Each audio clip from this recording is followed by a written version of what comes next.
ਵੇਖੋ ਪਿੰਡ ਦੇ ਨਜ਼ਾਰੇ ਕਿੰਨੇ ਜ਼ਬਰਦਸਤ। ਸੁਬਹ ਸੁਬਹ ਲੋਕ ਆਪਣੇ ਕੰਮਾਂ ਕਾਜਾਂ 'ਤੇ ਜਾ ਰਹੇ ਨੇ ਔਰ ਬੱਚੇ ਵੇਖੋ ਕਿੰਨਾ ਖੂਬਸੂਰਤ ਖੇਲਦੇ ਪਏ ਨੇ। ਕਿਆ ਹੀ ਕਮਾਲ ਦੀ ਸੁਬਹ ਹੁੰਦੀ ਹੈ ਪਿੰਡ ਦੀ। ਇਹ ਵੇਖੋ ਤਰੇੜ ਹੋਈ ਹੈ ਕਿੰਨੀ ਪਿਆਰੀ, ਕਿੰਨੀ ਜ਼ਬਰਦਸਤ। ਔਰ ਵੇਖੋ ਲੋਕਾਂ ਨੇ ਵਜ਼ਨ ਉਠਾਇਆ ਹੋਇਆ ਆਪਣੀਆਂ ਪੈਲੀਆਂ ਵੱਲ ਨੂੰ ਜਾ ਰਹੇ ਨੇ। ਇਹ ਸਾਰੀਆਂ ਸਾਹਮਣੇ ਫਸਲਾਂ ਨੇ।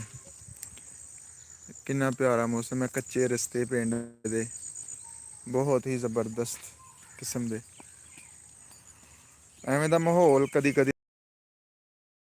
ਹੋ ਜਾਂਦੇ ਨੇ ਉਹਨਾਂ ਲੋਕਾਂ ਨੂੰ ਇਸ ਚੀਜ਼ ਦੀ ਔਰ ਇਸ ਕਿਸਮ ਦੇ ਮਾਹੌਲ ਦੀ ਬੜੀ ਖਾਸ ਜ਼ਰੂਰਤ ਹੁੰਦੀ ਹੈ। ਇਹ ਭਾਈ ਹੋਰੀ ਸਾਡੇ ਆ ਰਹੇ ਨੇ, ਜਾ ਰਹੇ ਨੇ ਪਾਣੀ ਲਾਣੇ ਵਾਸਤੇ। ਵੀਰ ਸ਼ਾਹ ਕੀ ਹਾਲ ਹੈ? ਠੀਕ ਹੋ? ਪਾਈਪ ਲੈ ਕੇ ਆ ਰਹੇ ਹੋ? ਸਹੀ ਹੈ, ਸਹੀ ਹੈ। ਕਰੀਰ ਚੋਂ ਲੈਣਾ? ਇਹ ਸਾਡੇ ਸਾਹਮਣੇ ਜੀ ਨਦੀ ਹੈ, ਇੱਧਰ ਇਸ ਸਾਈਡ 'ਤੇ ਇਹ ਨਦੀ ਹੈ। ਨਦੀ ਵਿੱਚੋਂ ਪਾਣੀ ਕੱਢਣਾ ਇਹਨਾਂ ਨੇ ਜੀ। ਕਰੀਰ ਚੱਲ ਰਹੀ ਹੈ, ਨਾਲਾ ਕਰੀਰ। ਇਹਦੇ ਵਿੱਚ ਪਾਣੀ ਕੱਢ ਕੇ ਭਾਈ ਉਹਨਾਂ ਨੇ ਪਾਈਪ ਨਾਲ ਆਪਣੀਆਂ ਜ਼ਮੀਨਾਂ ਨੂੰ ਲਾਉਣਾ, ਮੁੰਜੀਆਂ ਨੂੰ।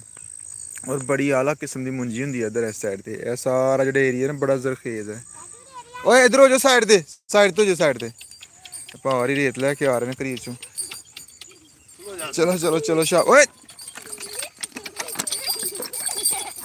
ਉਤਰ ਥੱਲੇ। ਚਲੋ ਸ਼ਾਬਾਸ਼, ਚਲੋ ਸ਼ਾਬਾਸ਼।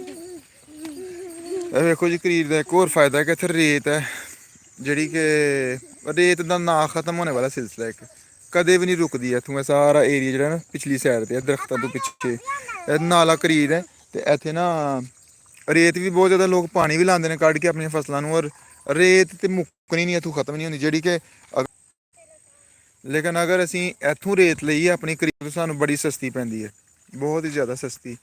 ਤਕਰੀਬਨ ਕਿੰਨੀ ਪਿਆਰੀ ਹੋਈ ਹੈ, ਕਿੰਨੀ ਜ਼ਬਰਦਸਤ।